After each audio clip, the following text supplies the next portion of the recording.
Oy! Böyle apa oldu ki? Yok ölmedi yok.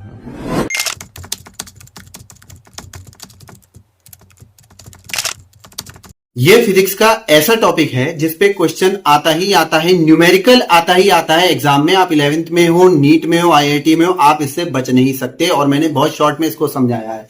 क्या है? Checking the dimensional consistency of equations की dimensionally correct है या नहीं। आपको कोई भी इक्वेशन दे दी जाएगी और पूछा जाएगा ये इक्वेशन डायमेंशनली करेक्ट है या नहीं। फिर से वही 3 रूल जो मैंने पिछली वीडियो में बताए थे। अगर 2 क्वांटिटीज के बीच में प्लस लगा हो, दोनों की डायमेंशन सेम मानना, माइनस लगा हो, दोनों की डायमेंशन सेम मानना, इक्वल टू लगा हो, दोनों की डायमेंशन सेम मानना। मतलब प्लस माइनस इक्वल टू लगा हो, डायमेंशन सेम होती है। जैसे ये एग्जांपल मैं देता हूं, v is equal to u plus 80, ये इक्वल टू लगा है तो याद रखना इन दोनों की डायमेंशन सेम हो जाएगी।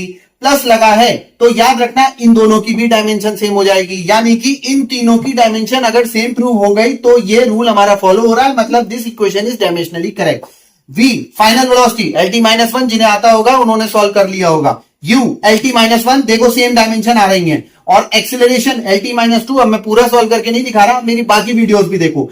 t LT-2 इंटू टी क्या हो गया? LT-1। यहां से प्रूव हो गया ये तीनों की डायमेंशन बराबर आ गई। हमारा रूल प्रूव है, hence this equation is dimensionally correct. दूसरा formula s is equal to ut plus half at square, equal to आ गया यानी कि इन दोनों की डायमेंशन सेम, प्लस आ गया यानी कि इन दोनों की भी डायमेंशन सेम। वही रूल लगाते हुए तो s की जगह l आ गया, u की जगह LT-1 t आ गया तो LT-1 इंटू टी कैंसिल हो जाएगा, l आ जाएगा। हाफ की तो कोई डायमेंशन नहीं होती, acceleration LT-2 into T square, -2 और टी स्क्वायर कैंसिल, l बचा।